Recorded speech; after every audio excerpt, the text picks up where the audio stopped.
Horror कहानियां थी। खून की प्यास पार्ट 2। और उसके बाद वो जंगल एक बार फिर से सुमन की चीखों से गूंज उठा। लेकिन आज की रात सुमन की चीखों को सुनने वाला वहां पर कोई भी नहीं था। अगर वहां पर कोई मौजूद था तो बस हरिया, जो कि अब एक भेड़िए में बदल चुका था।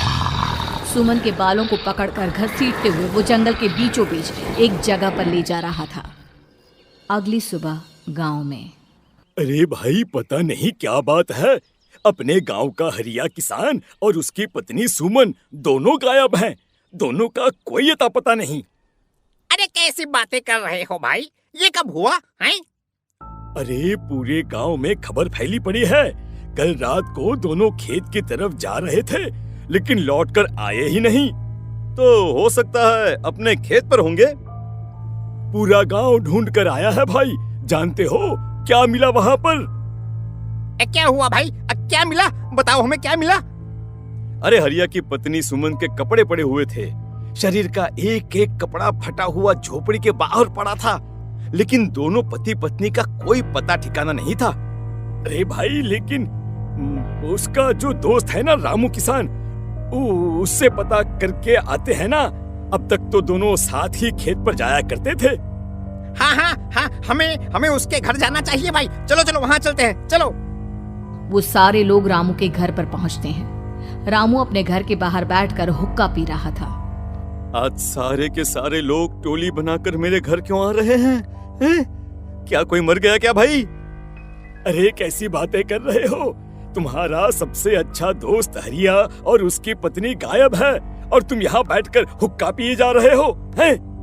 रामू ने अजीब सी नजरों से उन सब गांव वालों की तरफ देखा, जिसकी वजह से वो लोग एक बार के लिए डर गए। गायब है?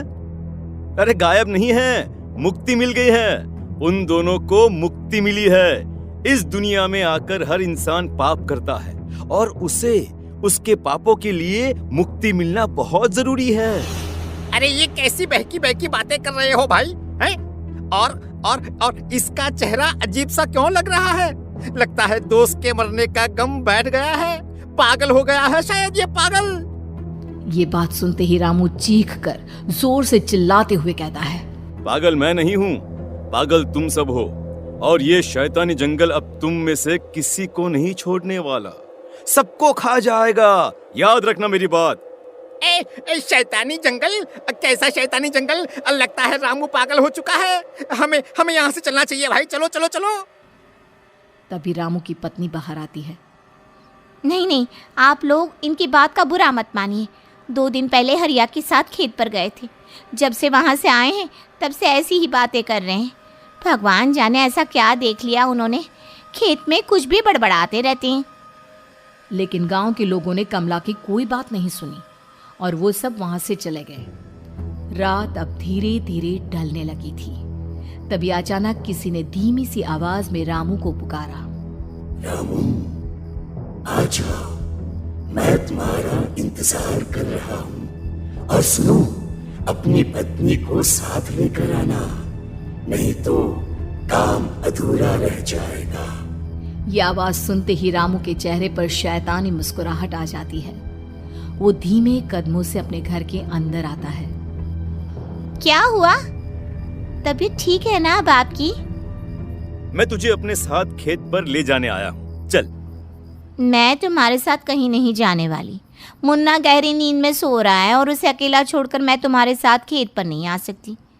वैसे भी तुम्हारे उन खेतों में भगवान जाने कौन सा राक्षस घूम रहा है, मुझे तो डर लगता है। रामू गुस्से में दांत पीसता अपनी झोपड़ी से बाहर आ जाता है, और कमला गहरी नींद में अपने बच्चे के साथ सो जाती है। तभी अचानक रात को रामू की झोपड़ी के ऊपर एक साया वही गाना गुनगुनाते हुए घूमने लगता है, जो हरिया के मोबाइल में बजा करता था। मैं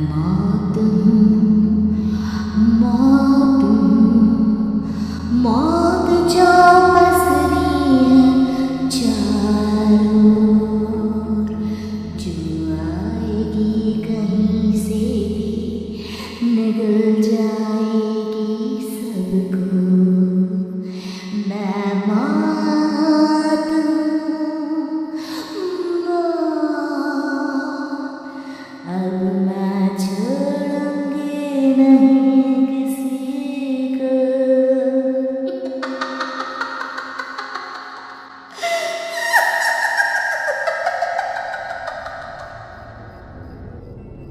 ये आवाज सुनकर रामू की पत्नी कमला की आंख खुलती है और वो देखती है कि उसका मुन्ना अपनी जगह से गायब था। कमला चीखते हुए बाहर दौड़ कर आती है। वहां पर उसने देखा कि रामू ने अपने बच्चे को झोपड़ी के बाहर एक पेड़ से उल्टा लटकाया हुआ था और उसका बच्चा चीख चीख कर रो रहा था। वहीं दूसरी तरफ एक साया बच्चे के ठीक नीचे आग जलाकर उसके चारों तरफ हैवानों की तरफ नाच रहा था। छोड़ दो मेरे बच्चे को। अरे क्या कर रहे हो तुम? शर्म नहीं आती तुम्हें अपने ही बच्चे को इस तरह मौत के हवाले करते हुए? अपना बच्चा? किसने कहा ये मेरा बच्चा है? अरे ये तो उस रामू की औलाद है, इस गांव के किसान रामू की, और मेरी दुश्मनी इस गांव के हर इंसान के साथ है। क्या? कैसी बात कर रहे हो तुम? और ये औरत कौन है? ये मेरे बच्चे को खा जाएगी। तभी अचानक से उस साया ने एक बेहद खतरनाक दिखने वाली औरत का रूप ले लिया और उसकी आंखों से आग निकल रही थी। सही पहचाना तूने, मैं तेरे बच्चे को खा जाऊंगी। अगर तू अपनी इस हैवान पति रामू के साथ जंगल नहीं आई तो मैं तेरे बच्चे को खा जाऊंगी। लेकिन क्यों? आखिर क्या चाहते हो तुम मुझसे? मुझे जंगल क्यों ले जाना चाहती हो? औरत बुरी तरह से ठहाके मार मार कर जोर जोर से हंसने लगी और साथ में रामू भी। ये तो तुझे वहाँ चलने के बाद ही पता चलेगा ना। अगर तू नहीं आई तो थोड़ी देर में तेरा ये बच्चा आग में जलकर मर जाएगा। चल जल्दी। नहीं नहीं, मेरे बच्चे को छोड़ दो। तुम जहाँ कहोगे मैं तुम्हारे साथ चलने के लिए तैयार हूँ। और उसके बाद उस बच्चे को झोपड़ी में लिटाकर आगे आगे वो साया चल रहा था और उसके पीछे पीछे रामू अपनी पत्नी के बाल पकड़कर उसे घसीटते हुए जंगल की तरफ ले गया। जंगल में जाने के बाद, कितनी खूबसूरत हो तुम। आज की रात बस तुम और मैं एक दूसरे के साथ रहेंगे। मुझे तुमसे बहुत डर लग रहा है। तुम्हें क्या हो गया है? तुम तो बिल्कुल ठीक थे। वो होगा जो हमारे बीच होना चाहिए। तो आओ आओ, अपने आप को मेरे हवाले कर दो। कमला ने डर की वजह से अपनी दोनों आंखें कसकर बंद कर ली थी। रामू ने बुरी तरह से चीख कर कमला से कहा, आंखें खोलो अपनी और मेरी तरफ देखो। कमला ने जैसे ही अपनी आंखें खोली उसने देखा कि रामू एक खतरनाक खूनी हैवान में बदल चुका था। कौन हो तुम? जाने दो मुझे। क्या चाहते हो मुझसे?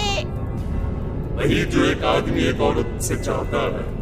मैं तुम्हारा पति रामू नहीं, बल्कि इस जंगल का एक भेड़िया हूँ, और आज की रात तुम्हारे खून से अपनी प्यास बुझा जाऊं। और उसके बाद वो जंगल कमला की दर्दनाक चीखों से गूंज उठा। अगली सुबह कमला के कपड़े भी जंगल में उसी तरह पाए गए जैसे कि सुमन के पाए गए थे। इस घटना के बाद पूरे गांव में दहशत का माहौल था। अपने माँ बाप की मौत और गांव में हो रहे इस तरह की घटनाओं की खबर सुनकर किशन शहर से गांव लौट आया था। अपने माँ बाप की बेदर्द मौत की वजह से वो बहुत परेशान था। तभी अचानक उसे अपने घर में खाट के नीचे पड़ा हुआ वो मोबाइल फोन मिला जो उसने अपने पापा हरिया को गिफ्ट किया था। अरे कितने प्यार से पापा के लिए मोबाइल फोन लेकर आया था। इसे एक दिन भी काम में नहीं ले पाए। और आखिर कौन है जो गांव में इस तरह की हत्याएं कर रहा है? क्या है इन सब के पीछे? क्या है? मुझे पता करना ही होगा, वरना एक दिन पूरा का पूरा गांव खाली हो जाएगा। इस गांव में एक भी जिंदा इंसान नहीं बचेगा। गांव के लोगों की मदद करने के इरादे से किशन अपने गांव से दूर एक दूसरे गांव में बहुत बड़े तांत्रिक के पास मिलने के लिए गया। तांत्रिक बाबा, अब आप ही कुछ उपाय बता सकते हैं। भगवान जाने हमारे गांव को किसकी नजर लग गई है। नजर नहीं लगी है, किसी ने तुम्हारे गांव को बद्दुआ दी है। किसी सताई हुई आत्मा का प्रकोप है और अब वो पूरे गांव में किसी को नहीं छोड़ेगी जब तक उसकी आत्मा को शांति नहीं मिल जाती। अरे लेकिन ऐसा कौन है बाबा? किसकी आत्मा है और कैसे मिलेगी उसे शांति? मौत है मौत, कहीं से भी आएगी और सबको निगल जाएगी। इससे बचने का सिर्फ एक ही उपाय है, लेकिन उस उपाय को करना आसान नहीं होगा। जो भी उस उपाय को करने की कोशिश करेगा उसकी जान जा सकती है। भले ही मेरी जान चली जाए, लेकिन मैं अपने गांव के लोगों की जान बचाने की पूरी कोशिश करूंगा बाबा। तो ठीक है, फिर अगली अमावस की रात जैसा मैं कहता हूँ वैसा ही करना। अमावस की रात तांत्रिक के बताए अनुसार किशन अपने साथ केरोसिन लेकर जंगल की तरफ चल पड़ा। उसके हाथ में देवी के मंदिर का सिंदूर भी था। किशन जंगल के बीचों बीच पहुंचा। ये देखकर उसकी आंखें फटी की फटी रह गई। वहां एक उबलते पानी का तालाब था और कई लोगों की लाश लटक रही थी। किशन के माँ बाप की लाश भी वहीं थी। माँ, बापू, क्या हो गया? ये क्या हो गया? तभी वहां पर एक औरत और आदमी आते हैं। उन्हें देखकर किशन चौंक जाता है। गोपाल काका, आपकी तो 5 साल पहले मौत हो गई थी। और निर्मला काकी, आप? हाँ, मौत तो हो गई थी, लेकिन तुम ये नहीं जानते कि हमारी मौत कैसे हुई थी। क्या कहना चाहते हैं आप? कुछ नहीं, बस ये जान लो कि अब इस गांव में कोई जिंदा नहीं बचेगा। लेकिन क्यों काकी? क्योंकि 5 साल पहले इन गांव वालों ने मुझे डायन बताकर पत्थर मार मार के मार डाला। मेरी कोई गलती नहीं थी। गांव का एक बच्चा क्या लापता हुआ, सारा इल्जाम मेरी पत्नी पे डाल दिया। और जब मैंने निर्मला की जान बचाने की कोशिश की तो मुझे भी मार डाला। आपके साथ ये बहुत गलत हुआ काकी, लेकिन आप जो कर रहे हैं वो भी सही नहीं है ना? तुम यहाँ से चले जाओ, वरना तुम भी नहीं बचोगे। हमारी आत्मा पिछले 5 साल से मुक्ति के लिए भटक रही है। चले जाओ यहाँ से। मौका देखकर किशन सिंदूर उन दोनों के ऊपर डाल देता है। उनका शरीर जलने लगता है और वो भयानक तरीके से चिल्लाने लगते हैं। अगले ही पल किशन उनके ऊपर केरोसिन डाल देता है और वो दोनों जल जाते हैं। किशन अपने माँ बाप और दूसरी लाशों का अंतिम संस्कार करवाता है और अपने घर लौट आता है। लेकिन वो अभी भी इस बात से अनजान है कि मोबाइल अभी भी बज रहा था। मैं मौत हूँ, मौत